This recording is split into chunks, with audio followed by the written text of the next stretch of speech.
Good afternoon, and welcome to Everybody, the podcast which shares stories that highlight people in life that make the world an interesting place, which ultimately ties us all together in unique and wonderful ways. And who am I, you might ask? I would be the head wrap socialite, wife, mom, micro influencer in the fashion and etiquette world. But on this podcast, I will be introducing you to some people who I've had the opportunity to meet along my journey, who have helped enrich me and my life in beautiful ways, and who I hope will do the same in yours. Today's episode, we have Mike S., father, yoga teacher, actor, director, theater educator, world traveler, and so much more. I met Mike several months ago when, after a few years of solo yoga practice, I decided on a whim to try a mid-morning yoga class. And halfway through the practice, I felt at home. And I felt something deep within my soul that the universe had placed me there to learn more about who I was supposed to be on my journey. So I'd like to introduce you all to my yoga teacher, Mike S. Welcome to the program, Mike. Thank you so much for joining. Thank you for having me. It's a pleasure. Absolutely. So, Mike, can you tell the listeners a little bit about who you are? Absolutely. I'm originally from Colorado, the Denver area. I grew up in the suburbs of Denver and, solidly middle-class family. My parents were both educators. Mm-hmm. My father was a elementary school principal. My mother was a high school teacher. She also substitute taught at many different levels. She was also kind of a stay-at-home mom. While the four of us were growing up, she did a little bit of both, teaching and staying at home with us. Mm-hmm. I was always kind of informed and guided by that household of growing up with educators. Mm-hmm. School was always very important in our family, and going on to college was never a question in our house. Right. My father's father never got to go to college, and all three of his boys, my father being one of them, they all three got to go to college, which was a huge deal for that family. My mother, the same way. My mother's parents, they operated a farm in Ohio, and all of their children went to college. Wow. So I went to college at University of Colorado at Boulder. Mm-hmm. I got a degree. It's a Bachelor of Fine Arts in Acting. It's a conservatory training program for professional actors. I thought I was going to be a professional actor, once I left university. And I did that for a while. But then, I had a lot of other interests as well. I was introduced to yoga when I was in college. That was the first time I did some yoga. Okay. That was with one of my professors. She just took us through a bunch of movements with breathing. And she didn't call it yoga. She did call it a sun salutation, though. Okay. And I learned later, like a few years later, I was like, oh, that's what we were doing. We were doing yoga. And a friend of mine, Courtney, she was kind of the first one of my friends that went and got yoga teacher trained. Okay. And I went to her yoga class at a 24-hour fitness studio, which is like, one of those big gyms. And that was where I first started going to an actual yoga class. Okay. I took from other yoga teachers as well in the Denver area and continued to act a little bit and teach. I taught at a science museum in Denver. Wow. For many years, off and on for like 10 years, as an actor and as an educator. I performed in a lot of different science-based either plays or demonstrations to just tens of thousands of school children and visitors to the museum, and did children's theater in Denver and did some professional dinner theater stuff. And then I traveled to New York and I was, about 24. And so I thought, well, I want to give it a shot there in the New York acting scene. And I was actually only there for about a year and a half. I met this woman through a friend and we were dating while I was living out there. And she was going to go get her master's degree in acting. And she got into a program in Detroit Michigan, at Wayne State University. And, you know, we were in love and everything. Oh, yeah. And so I was like, oh, I think I'll go with this girl. So I did. So I followed this woman to her graduate program. So I left New York, and I always wonder like how different my life would have been if I would have chosen a different path at that point. At this time, I was still doing yoga, and going to studios in New York City. Okay. Needless to say, we got to Detroit, and she was immersed in her Master of Fine Arts program in acting, and I was waiting tables and not loving life. I was gonna say that's a hard life, right? Yeah, you know, going from New York City, where it's like a bustling metropolis, and it's just like so much culture and different people, and then going to one of the most segregated cities in America.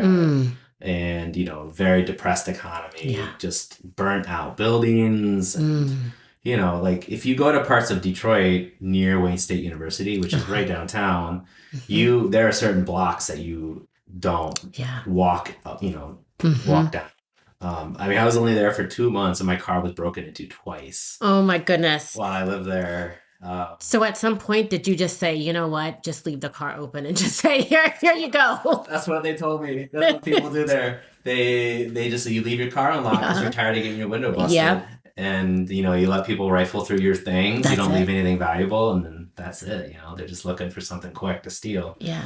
I didn't stay in Detroit for long. A friend of mine was traveling in Japan as a teacher. So, you know, there's a lot of Americans that have an opportunity to work for a Japanese company.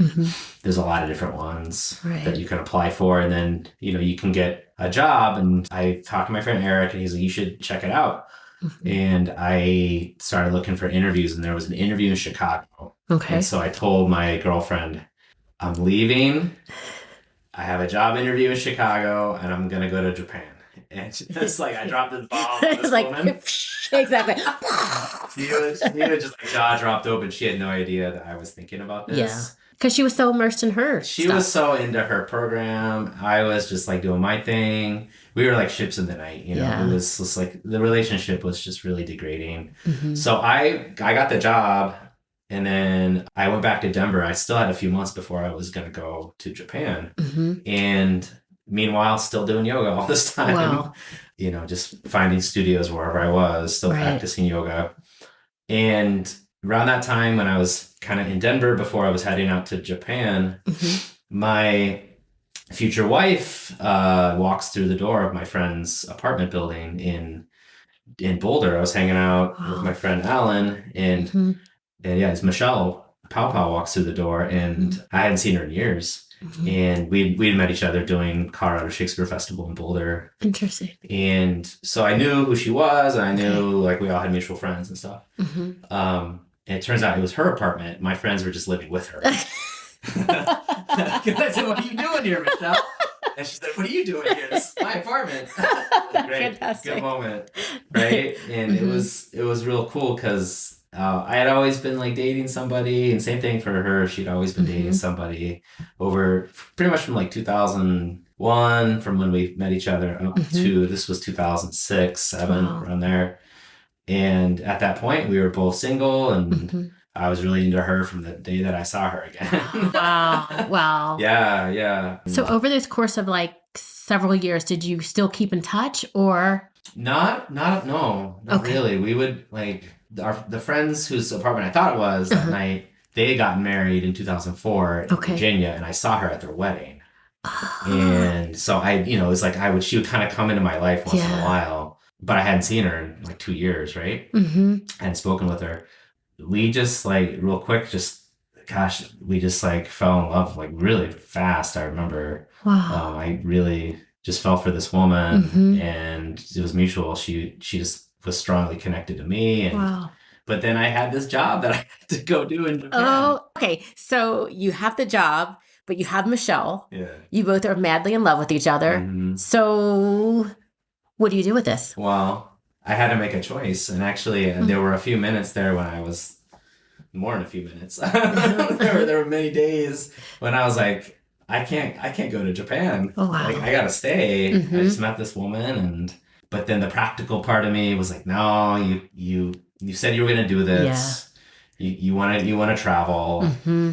So we were dating. She was up in Boulder. I was living Okay. in Denver. And those two cities, they're not super far apart, but it is Okay. about a 45-minute to an hour drive. Okay.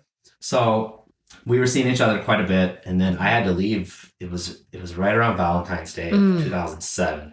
Okay. And so I got on that plane and I flew to Japan. Wow. And we said goodbye. But we were in touch, Mm-hmm. a lot. Right. That was back in the day when you could get on Skype Oh, yeah. and you could Skype with people. Oh, and yeah. it was free, and it was amazing that you could get on and talk to somebody over Skype from Right. anywhere in the world. So we would do that. We would Skype a little bit every day, and then on the weekends we'd have these long phone conversations. Right. And the time difference between Colorado and Japan is huge. It's like 14 to 16 hour difference. Wow. Something like that. It's a lot. It's a huge difference in time. Mm-hmm. And so it'd be like really early in the morning for me and like Really? mid-afternoon for her, or like in the Vice evening, versa. and I would be the day after her. She'd be the day before me. Wow. So we had to line up all of these times, right? I always Right. knew what time it was in Denver. Uh-huh. I have to do that little mental math. Oh, So yeah. we kept in touch, and I was there for 4 months, Mm-hmm. and I didn't practice any yoga while I was there. It was really interesting. None at all. No. How come you took a break? I don't think it was like a conscious decision. I was teaching, English as a second language to Okay. Japanese school children, and Mm-hmm. traveling a bunch on the weekends, Okay. and just kind of doing stuff. Right. Just exploring the Exploring the culture and the food, and trying to learn as much Japanese as I could. And I don't know, actually during that time I started running, Oh. and I wasn't a runner before Okay. before that point. It was Right. it was really weird how I just I was like, I gotta do something physical. Right. So I started running around the town that I lived in. Okay. And I guess that was my physical kind of outlet. I would take these long walks too, Okay. and just like listen to music and, Mm-hmm. and just like walk and explore. Right. But yeah, I don't recall ever doing any yoga Huh. practice while I was in Japan. That's so interesting. Mhm. Can I ask you a question? When you were out walking and really immersing yourself into Japanese culture, Mhm. what was the soundtrack of your life? Like, what were you listening to? Yeah, I remember listening to a bunch of Coldplay. Michelle really liked them. Okay. And I thought they were a pretty cool band. They were huge that time, Right. mid 2000s. And the guy that I worked with at the school, Mm-hmm. he was another American. He loved this band, and he had so much of their music, and he shared all of it with me. Okay. So I had all of this music. And so I remember listening to a lot of their stuff. Right. Yeah. So when I hear a lot of those songs to this day, I see Japan. Yeah. Which Yeah. is really interesting. Uh-huh. But yeah, I think that was like what I was listening to, among a lot of other artists too. But that was kind of like the sort of like the foundation of what music I was partaking in. What a beautiful soundtrack, Mike. What is it about traveling that calls you? A sense of adventure, I think. That's why I wanted to go do something completely different. Mm-hmm.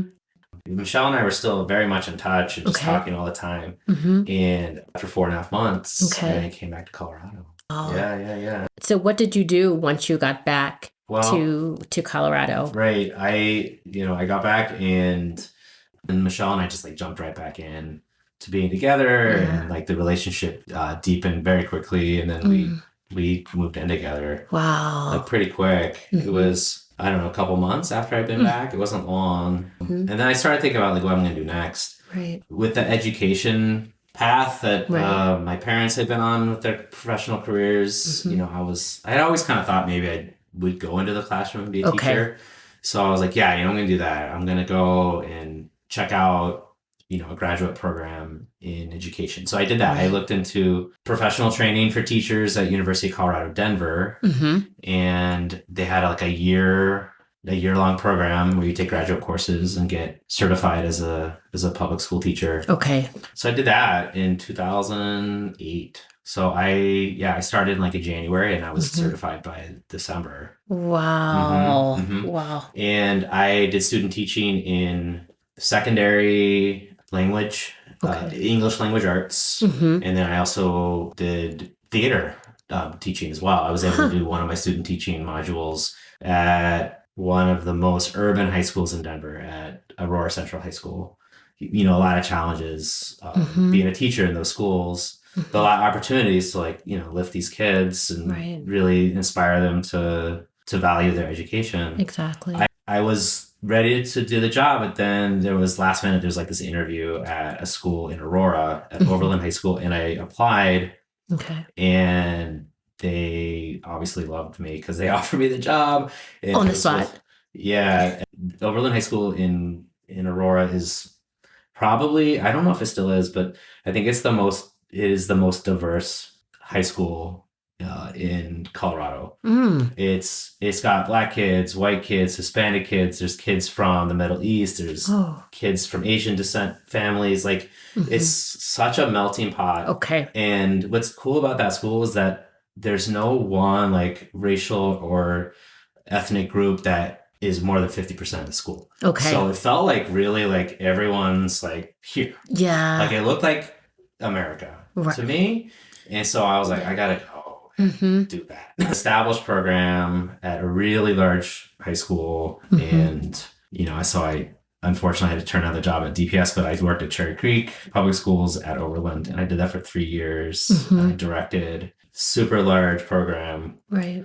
Did 2 big shows a year, plus 1 act festival, plus all of these smaller shows for the classroom productions. It was a super busy job, and I felt like I worked for 10 years in those 3 years. I worked 60-hour weeks consistently as a high school teacher. Standard. I mean, it's like, if you're doing your job right, you're there a lot of hours. You ask any high school teacher who also does a big extracurricular. Right. Like, if you're the football coach, or you're the debate coach, or you're the theater teacher, or whatever it is, like, you can put in, outside of your classroom duties, you're putting in a lot of time. First of all, hats off to all teachers, right? Because, like, these kids become your kids, and they watch you, they learn from you. And a lot of times I feel you step in for the place of their parents sometimes. What is one of the things that you learned from being a teacher? I think just that, what you just mentioned, that sometimes as a teacher, you are the only adult in that child's life that has said one decent thing to them that whole year, or however long it's been since. Like, you were the one person that is lifting them up instead of putting them down. So it's a sacred job. It doesn't matter where you're teaching. If you're at a more affluent school, like, it's a hard time to be a human being. Adolescence is rough.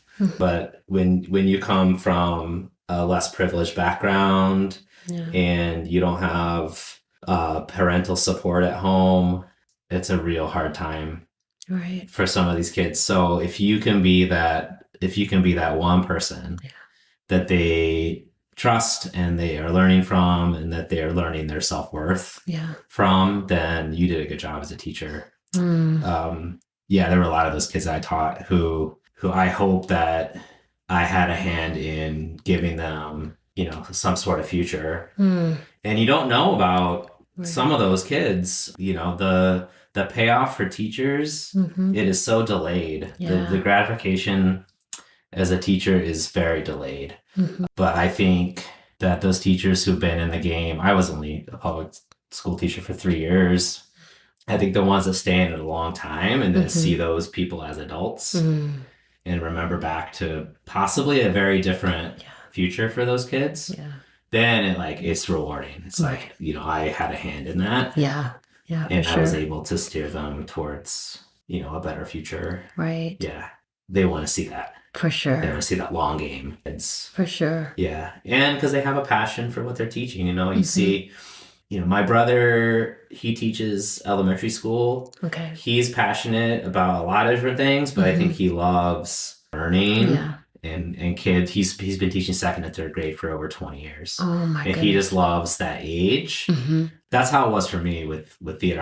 I love theater, and I loved acting, and I loved storytelling. Right. And I wanted to share that passion with these kids and show them how to use their voices, their bodies to tell stories I and love to that. move people. I love that. Yeah. So that's why I did it. But I got out because As much as you loved it. yet another transition for Mike. I love it. So I mean, during that whole time when I was teaching in Aurora, Michelle and I got married. Okay. In 2011. Okay.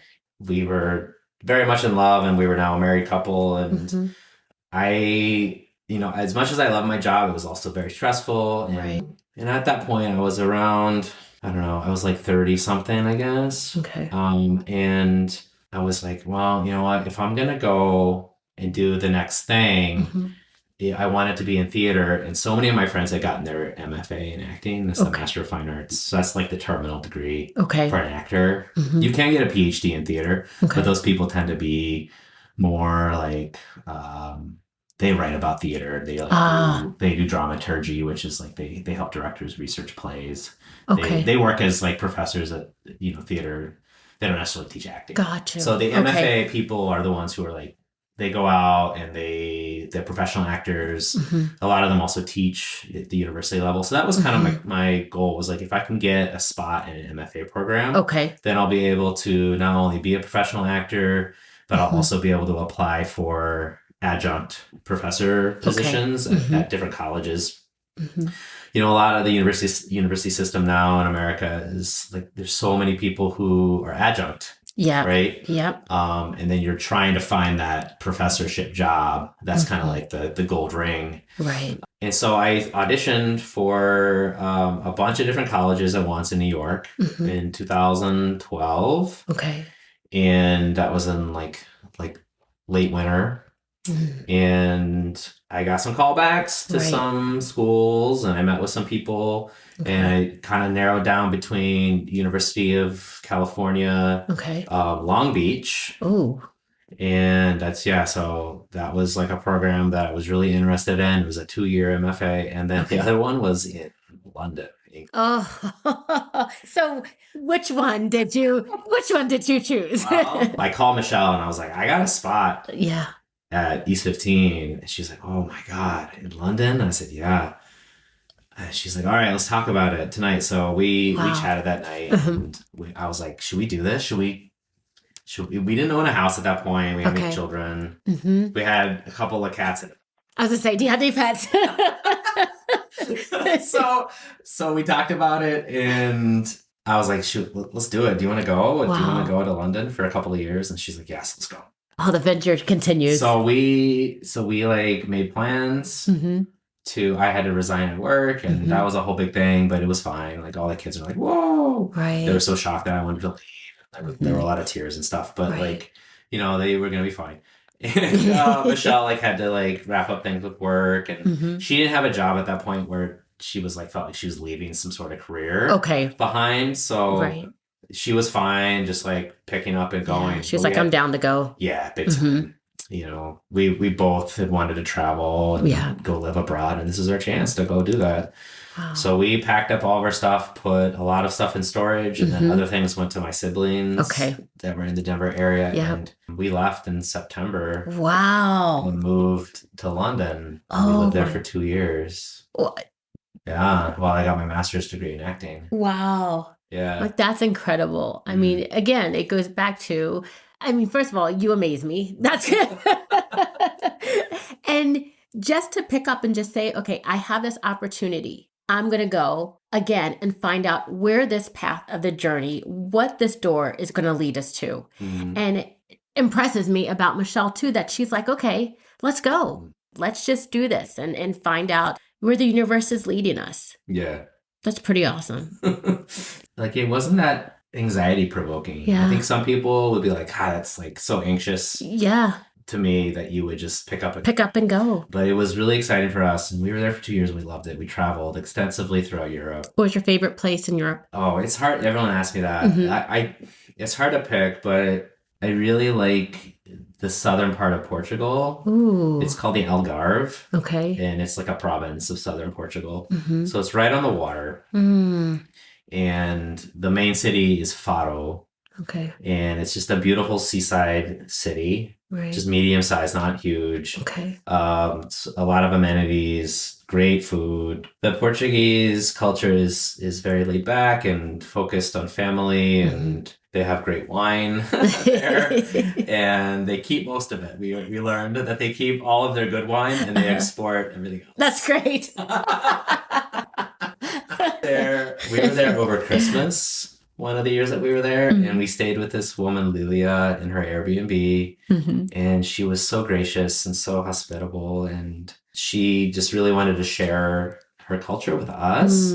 So she would cook meals for us, and we would like help her prepare. Right. And then she would invite like her friends over to meet these Americans that were staying with her. That's cool. And they were just super fun people, and just wanted to practice their English with us. And, cool. And we would just hang out and talk, and it was such a great trip. It was we took a lot of those trips where we would leave London and go somewhere.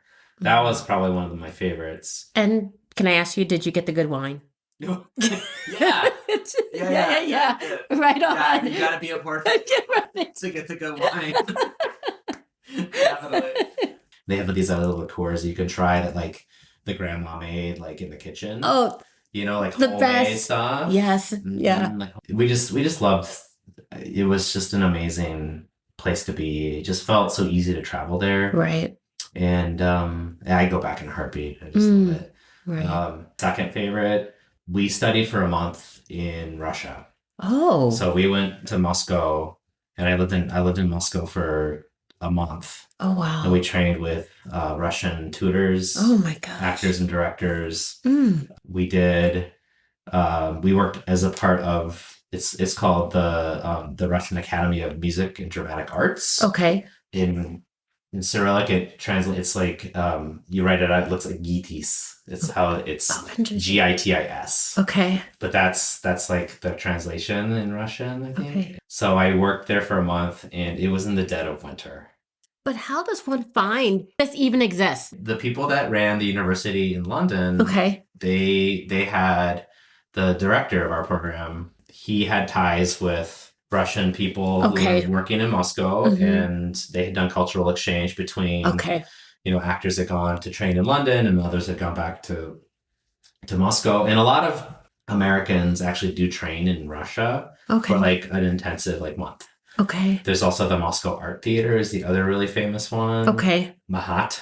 That's what that one is. Okay. And we were just at the other one. We were at Edie's. And we were there. It was January, so the middle of winter. And it was so cold. Like people in Minnesota here, like it's cold here, but it's a whole next level cold. I can't even imagine. It is so cold. It never got, for the first 3 weeks, it never, in Fahrenheit, it never got above 0.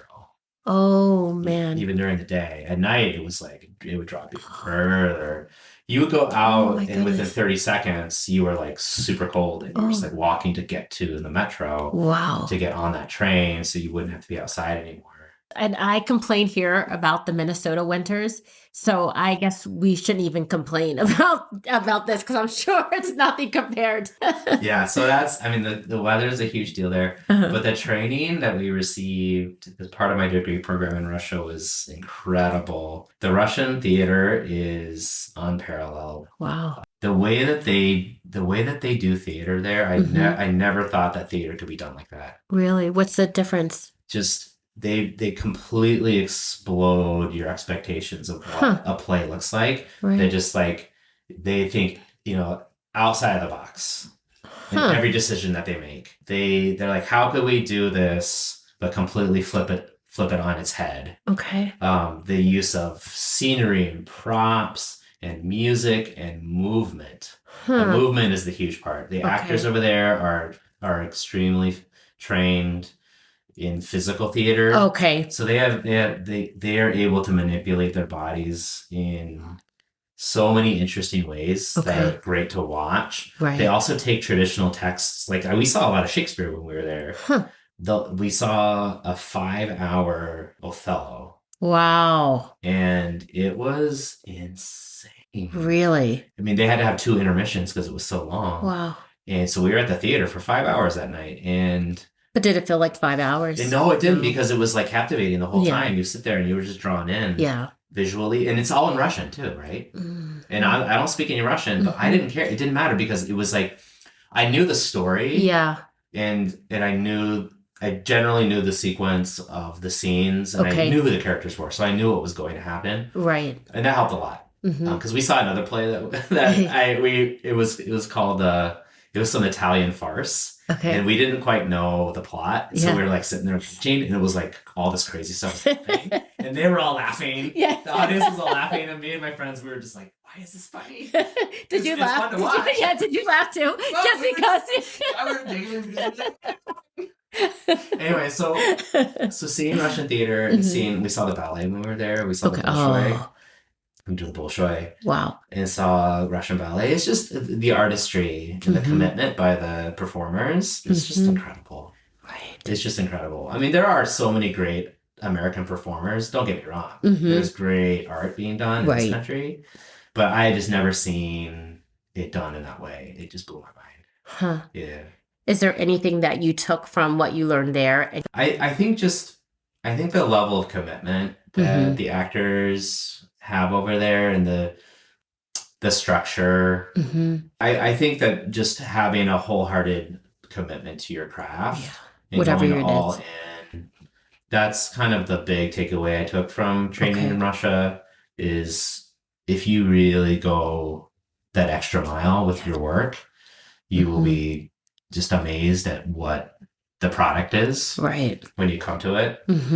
Yeah, I think that's kind of the big thing that I took away from being there. Right. Yeah, and the physical training was like calisthenics, right? There's so many questions, right, that I want to ask you. Oh. So I'm just going to get into like some questions that I was thinking about. Okay, we have a little bit of time. Okay. So what is it about yoga that called you like to become a yoga instructor? What was it? I think it was just being at the right place at the right time. So after we came back from doing my training, getting my master's degree, Michelle got pregnant right away in Denver in 2014. Yeah, our daughter was born in 2015 in March. And we were still in Denver and trying to be an actor, trying to figure out where we were going to go. But having a family now at that point, kind of shifted everything. Yeah. Gears got shifted quickly, which was fine. We were very excited for Michelle to be pregnant. We weren't planning on that. But we were ecstatic when we found out that we were having a girl. And so we were in Denver. We were living in a 1-bedroom apartment. Okay. We were both trying to figure out how do we work to make enough money to pay the bills, also be with the baby. So neither of us was working full time. Michelle worked part-time. I worked part-time. Oh. We did a split schedule. She'd work 4 days a week. I'd work 3 days a week. We'd have our evenings together. All of us. So we did that for a while, and it was fine. And it was really lovely that we each got our time with the baby. But we were living in this 1-bedroom apartment in Denver, and it really wasn't a spot for to thrive as a family. Yeah. And so we started looking around, and my good friend, who is the managing director at Rochester Civic Theater, she's from Rochester originally. She had moved out to Colorado. I met her at CU Boulder when I did my bachelor's degree. Okay. She had come back to Rochester. She brought her family back here, and they bought a home, and she wanted to be close to her family and stuff. And when I'd been talking with Misha, she was like, if you guys are thinking about moving out of Denver, you should consider coming up here. She's like, it's good for families. Mayo's here if you want to work for them. But just consider it. And so we started looking all over the country. Upstate New York was a place. Maine was another place we were considering. It just wasn't Denver at that time. We felt like we gotta go. Yeah. And so we came. Michelle had a job interview at RCTC at the community college. And she came up. We came up, all three of us. Right. And she interviewed. She got the job. And we made the decision, like, if you get a job, we're going to go. So yet again, we picked up and we went. Wow. And we sold a ton of stuff, packed up what we felt like was essential. And we moved into a condo in Southwest Rochester. And we lived there for a year. Right. And she was working. I was at home with the baby. Wow. And I started volunteering at Mayo Clinic, Mm-hmm. and I quickly got my 50 hours Right. so I could join the DULC. And for those of you who don't know what the DULC is, it would be the Dan Abrams Healthy Living Center. That's right. Okay. Yeah. DULC. The DULC. So, I mean, it's like, for what you get at the Dan, it is incredible, like the value. Mhm. So that was my quickest way into membership, Got ya. was being a volunteer. Okay. So I started going to yoga once again. I've been practicing off and on for many years. Okay. Kind of practicing on my own. Mhm. But then when I started going to the DULC, I just connected with two teachers in particular, Got ya. Stephanie Mhm. and Laurel. Mm. And then Michelle soon got a job at Mayo, so then she was a member as well, and we Nice. just started going to their classes a lot, as much as we could. And just one thing led to another. I was doing different work in Rochester, trying to figure out what I was going to do here. Mhm. I was briefly in real estate. Ah.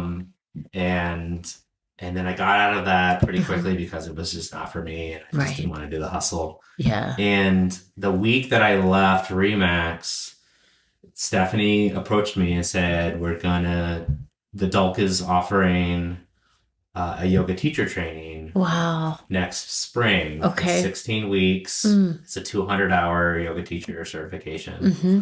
And I was like, this is like the universe is just like lining up in the right way. Yep. And I had always wanted to get yoga teacher trained, but it was never the right time. I was always like, I was teaching theater, or I was going to graduate school, or this baby is going. There was always something kind of like making it go on the back burner, right? And then it was there. Wow. And I was like, let's do this. I think there were 12 of us that did the 200-hour training. So we would go at 5 a.m. That's early. We go. It started at 5:30, but you were encouraged to come early to sit in the room and just meditate and just kind of get ready. So from 5 to 7:30 each morning, we were training and learning, and I loved it. It was great. Incredible teachers. Right. Stephanie Sutherland and Laurel Podilke Smith are just master teachers, Absolutely. master yogis. Our training was more than just learning the postures and learning how to teach them. It was a class in how to be so mindful of your language and your word choice, and that everything that you are doing in class is an adjustment for your students. It is going to inform the way that they practice. Right. So then Laurel is the master of public speaking and learning how to deliberately choose words. I love that. I'm going to say thank you to Misha. Thank you to Stephanie. Thank you to Laurel. Thank you for getting Mike here. Because, as a yoga student, it's so enlightened, I want to say, when I come to your classroom and you talk about deliberate word choices and being deliberate with your actions. You're very just mindful of the space. You're mindful of the students who inhabit your space. And you make us all feel really welcome, from the beginner yoga student to someone who's been practicing for 20 years. And I also love the way that when we come into the class, you have us focus on ourselves. It's like, yes, there may be 25 other bodies in the room, but where your journey lies is right with you on your mat. This is your journey. And I appreciate that, as a yoga student. Why do you feel that people are drawn to yoga? It's for so many different reasons. I think that it's possibly the one thing that's been missing from their life that's allowing them to feel more at peace, more whole. It's a consistent practice that is good for their body, is good for their mind, and good for their spirit. Okay. Yoga means to yoke. It means to bring all of these things together into one. You have these physical practices, the asanas, the postures. Okay. And you have the breath practice. And that kind of like links into your spirit. Inspiration, like spiritus is the Latin root, which is also the root for spirit. So inspiration, right? Inspiration. You're taking breath in. You're loading your body up with oxygen so that you can have a functional mind, so your body can process things, but also because oxygen makes you inspired, at the chemical level. Right. It really does. It allows you to be inspired. I think that so many students have traumas in their past, both physical and mental, and are kind of broken. Life is hard for many people. And I think yoga can be part of their journey back to wholeness. People who come into a yoga class and find the physical, like the exercise benefits, that's like the first level, right? They come in and they go, I feel really good. I feel like I'm stretching my muscles. I'm getting some more strength into my body. I'm getting more lean. Some people come in because they want to lose some weight, and they're like, I'm losing some weight because, I'm doing this yoga practice, especially if you're doing like a power yoga, something where you're really sweating. So there's all these ways that people come into it, but then once they realize the further benefits from just the physical body benefits, then they go, the light kind of comes on, and they go, oh, I'm finding all these connections between the quieting that I feel in my mental process. Like I can actually kind of just sit and just breathe. And my mind, it wanders, but I can realize that I'm not being mindful of this moment, and I can come back. And that's why I say that a lot in class. That is the practice, is realizing that you were somewhere else, and then you come back. Yeah. And that's mindfulness, right? Right. I'm being mindful right now, in this moment. And then the whole spiritual side of yoga is, it's undeniable. People feel a connection to their greater self. That's what I like to say. There's something outside of your own physical body. There's something outside of your own breath. And whatever that is, for some people, it's some sort of organized religion, or some people I feel a connection to a higher sense of purpose. I think yoga can also deepen that practice too. Right. If you find that you are more connected to your sense of self and your higher purpose, or whatever that is for you, I think yoga can also bridge that for some people. My heart just went explosion. but that was really beautifully said, Mike. Okay, let me just sit in this moment. Listeners, just give me a moment. My heart just did a little explosion. We'll take it. With little confetti. You talk a lot in yoga about the breath practice. Why is breathing so important? Well, at the biological level, you have to get oxygen into your tissues, and you have to expel carbon dioxide. Okay. So if you're going to be doing a physical practice like yoga, you want to be controlling the breath and focusing on that diaphragmatic breathing. It's very important to make sure that you are getting as much nourishment into your tissues as possible, and oxygen is the vehicle for that, right? Right. So on that level, it's very important. I think on the yoking side, we talked about yoga meaning yoking. I think linking your breath to what your body is physically doing in that moment can be very helpful. For instance, in the type of yoga that a lot of people are familiar with, vinyasa yoga, which is flowing yoga. One posture is performed on the in-breath, and then the next pose is on the out-breath. And then you move into the next one on the next inhale, and then you go into the fourth posture on the exhale. Okay. It's a way of beautifully flowing one posture into the next using the breath. and contracting the body between the poses. Okay. During class, sometimes you mention, and you've mentioned MC Yogi. Yeah. So I'm like, okay, who is MC Yogi? Like, I started to listen to some of his music. Yeah. And the music is really good. Yeah, he's exceptional. If you guys haven't listened to MC Yogi and you're looking to add something to another musical component to your yoga practice, I would encourage you to listen to MC Yogi, and you can find him on iTunes, because that's where I found him on iTunes. Yeah. What is it about MC Yogi that inspires you? When I practiced with him, I took one of his workshops. Okay. And before that, I just listened to his music. Okay. And I just thought it was cool that he mixed yoga and hip hop. Yeah. I thought that was super cool that someone could do that. But when I met him and when I practiced with him when he taught our class, I really was inspired by his sense of humor and his willingness to be playful in class. Right. He plays a lot of popular music in his classes. He'll play like funk or rap or rock or R&B, whatever he, puts into the soundscape. It just feels right. And it adds a level of ease and playfulness to the practice.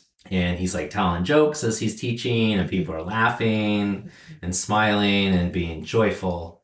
And I think that's the side of yoga that some people don't ever experience with their yoga teachers, because they think it's supposed to be like some kind of Zen environment, which there's a time and a place for that. You can have both, I think. He wrote a book about his life growing up and learning yoga.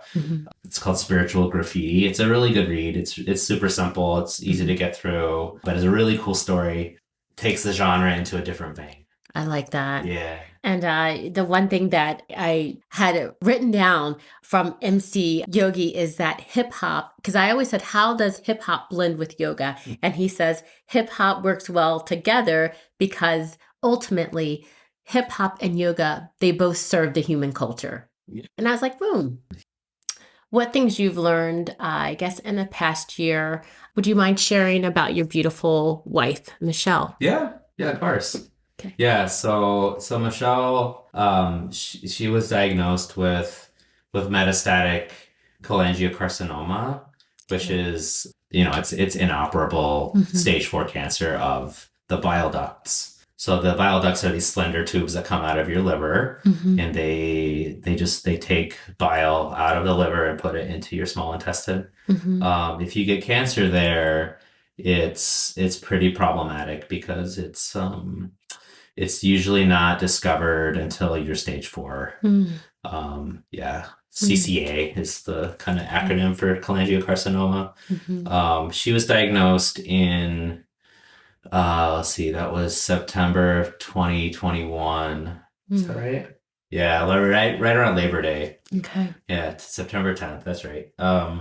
She was diagnosed, and there wasn't much that they could do for her. It was already metastatic. She had spots in her lungs, and it was in her abdomen as well, outside of the liver. And she did the best that she could. She succumbed and died to the cancer in November. It was on Thanksgiving Day of 2021. It's a very quick journey for her. Imagine being a very vital and strong person, and then having really nondescript abdominal symptoms, nothing severe, just for a month or two, and then going in and getting a blood test, and then having scans done, and then being told that you've got this large mass in your liver. It was 11 weeks from her diagnosis to her death. So it really changed my life. As you can imagine. My daughter, she's just 7, she'll be 8 on the 21st. So she was just about 6.5 when her mom died. Yeah, it's the big thing, in our lives. She was a yogi and a big proponent of mindfulness practices as well. She practiced different forms of yoga. She loved to chant. and listened to a lot of kirtan. She also loved MC Yogi. She was the one that actually was like, MC's doing a workshop in Denver. We're going to be there. You need to go.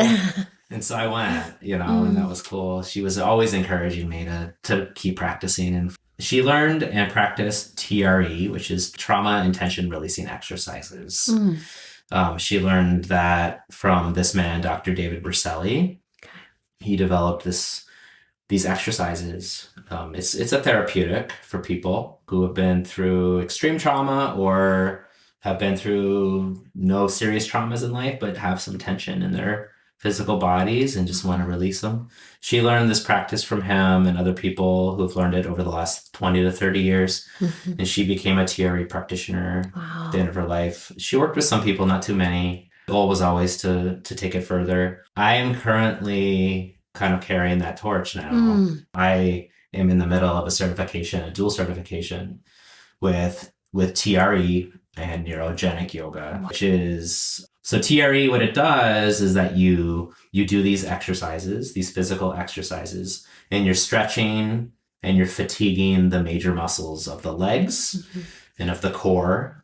And it's very methodical. What happens when you mildly stress the body, you activate the central nervous system, like slightly in a safe way. And what happens, and it's really cool, you get on your back in a semi-supine position, just on your back with your knees up, and your legs start to shake. You start to tremor. Right. It's really incredible. It's something that all mammals do. All mammals tremor when they've been through a trauma. You'll see it with people like right after a car accident or something. You'll see some people, they're shaking like a leaf. That's a natural response. That's the central nervous system discharging the energy that was built up in that fight or flight response. Okay, that's the central nervous system just amping up, and then the body's holding it, and then it shakes and shivers. And it's very natural to do that. So this is a safe way of eliciting the tremor response. So I'm learning right now how to teach the exercises safely, and then also how to develop a yoga practice, a short yoga practice, about 30 minutes. And you get the practitioner and the participant down on the floor, and you just observe them in tremor, and you question, and you ask them, how you feel, what are you noticing? Where do you feel the tremors? Do you feel safe? And so I'm getting that certification right now. I'll be able to work with clients probably by the end of May. Doing TRE. Or neurogenic yoga. Yeah, so it's like a trauma sensitive yoga. Yeah. And then you would practice that in a hospital setting, or you could practice that. Some people do work in a healthcare setting with that. It's a possibility for me. We'll see. So it's something that Michelle started. And I was thinking of ways to kind of honor the legacy that she created in her life, and this is one of those ways. Mike, how beautiful. Thank you. Heavy stuff. It's heavy. But the journey continues. Yeah, for sure. Yeah. And it's one of those things that I think about too, that even though our loved ones have passed in the physical, spiritual essence, the spirit of who they are is still here in love, always here. And I think too, and maybe I've spoken about this before, but I really think our worlds, the spiritual and the physical worlds, are not so far apart than what we think. I really believe our loved ones are here, and Michelle's like, you take this torch and you continue this on. Yeah. No, I think so. I think that sounds right. And she wasn't an overly sentimental person. In her will, she actually said, you can have 30 minutes to socialize after my funeral, and then you have to go home. And then she would say things when she knew that she was going to die. She would say things to us like, please don't be sad for too long. And so I think about that a lot when I get sentimental about her. And when I am grieving her, obviously, for sure. it was like 15 months Mm, on the 25th mm. of this last month. I still mark those Yeah. month Yeah. milestones. Mm. It's not even been 2 year and a half. Yeah. I think about what she said about like, don't be too sad for too long. She Mm-hmm. didn't want us to deny the way that we felt. Mm-hmm. Um, and we obviously were all, me and her siblings, her mother, Yeah. my siblings, all of her friends. Yeah. We were all in turmoil Mm-hmm. over what happened to her. Yeah. But I don't think that she would want any of us to wallow, and to get stuck Mm. in that place of grief. There are moments, Mm-hmm. absolutely. For And anyone sure. out there that's lost someone, Yeah. yeah, I Yeah. feel you. Yeah. You have your moments, and you Yeah. take those moments Yeah. because they are part of the process. You are going to be incredibly sad, Yeah. but you can come back, and you have to, because life must continue, and the journey is not over. Mm-hmm. Yeah. I say this at the end of all my classes, and I don't know where I heard it or if it was just something I developed on my own. I mean, it comes from being a yoga teacher, is the idea of seva, which is service. Mm. We're all yoga teachers because we're serving our students. And I always say we are all here in service of ourselves so that we can be effective in service to others. That's one of my central tenets, is that we are all in this together. We're all serving each other. But if you aren't serving yourself, Yeah. so that you are vital and strong and flexible and full of prana energy, that breath energy, you ain't gonna be serving anyone. Amen. Amen. Yeah. So you gotta make sure that you are that foundational rock, so that you can be of service Mm. to others, because we're That's all right. gonna be going through something Yeah. in our lives. Everyone, no one is immune Yeah. to grief. That's true. We're all going to lose people that we love. Right. That is what makes us all human, is that we Yeah. all have this universal experience. Yeah. So if we can all recognize that and serve each other in those ways, and be there for one another, Mm-hmm. then that's a beautiful thing. And if yoga does that for you, Yeah. it makes you a powerful person, and strong and flexible and vital, but also creates a community where you can do that with other people. Yeah. And it's just another community builder. It's another great part of yoga, Yeah. is the community that comes together to practice together. Mm-hmm. Yeah, and I think that's what you're talking about a little bit, where people have different journeys, For sure. and they have different pains, they have different traumas and different griefs that they're bringing in. Mm-hmm. And even if it's unspoken, we can feel it. Yeah, for sure. Yeah. For sure. For sure. And I honestly can't thank you enough. This felt like a yoga class, like to me. Great. I really want to say thank you, from the bottom of my heart, for coming and sitting with me today and sharing your story, sharing your journey, sharing your words, sharing your encouragement with not only me, but the listeners as well. And I feel so blessed to have happened upon your class that day. And I know that everything that we experience, the good, the bad, the indifferent, shapes who we are. But I also know that nothing is a coincidence, that I was supposed to come into your class that day, and I will be forever, grateful. And yeah, I just thank you from the bottom of my heart, My Mike, pleasure. and thank Of you course. for You're being welcome. such a amazing yoga teacher. Thank you. You got it. Yeah. This was fun. Thank you. You're welcome. Yeah. Thank you. Awesome. And now I know, like, my son who has taken your class before, he's going to be really jealous. He's going to be like, you got a chance to sit with Mike. That's awesome. Yeah. I hope to see him back soon. That was a lot of fun seeing you with him. Yeah. It was great. It was a great experience for me to share, Yeah. I love when the students bring their children in and practice. They're so proud. Yeah. You can see it all over their being, just bursting with pride that the next generation wants to come That's and it. practice what they've learned. Exactly. It's so good. Yeah, that's my son. Like he's just like, yes, this was so relaxing. He said to me, he goes, this was the best class. Never took a, yoga class like that ever. Yeah. But he was like, this was amazing. So thank you for this amazing experience, Mike. Of course. Yeah. Thank Awesome. you, my friend. Yeah. Yeah.